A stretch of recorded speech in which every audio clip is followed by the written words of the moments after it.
这个客人都非常的不错。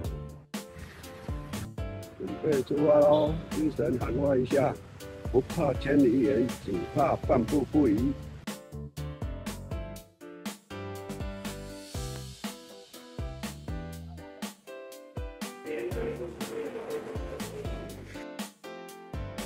下雨天也要继续走哦。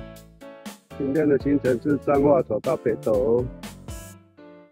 今天的行程，彰化走到北斗，大约23-24公里左右。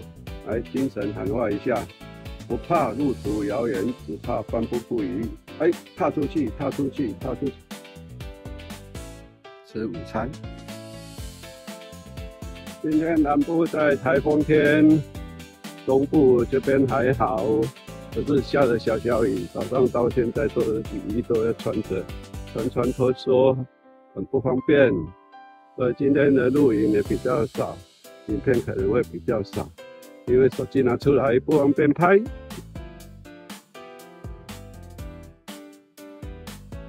事实上，下了小小雨，穿着雨衣是不方便，可是脚走起来，脚掌话不会热，不会烫。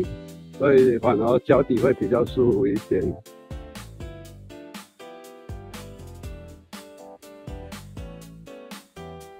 这个公园设计是应该是戏水池吧，黄洪戏水池的概念的，平常可以让小朋友游玩的，很爽的地方。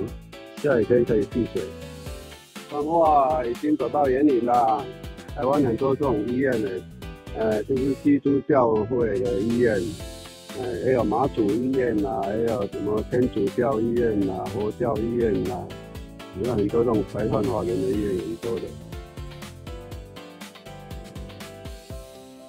已经走到永定乡了，这边是花卉之都，很多盆栽都在这边量产的，很多都没有拍照，下雨天不方便拍。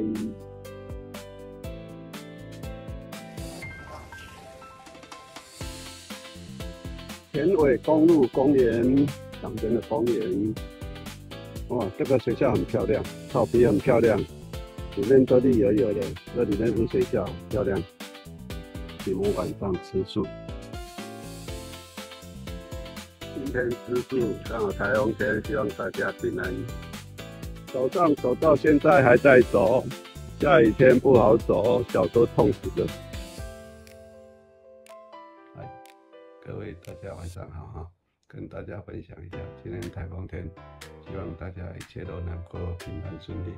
今天从彰化走到北斗，这段时间早上开始都下得毛毛雨走起来穿雨衣是比较不方便，整天几乎鞋子都是湿的可是慢慢走了安全第一，好，跟大家分享啊。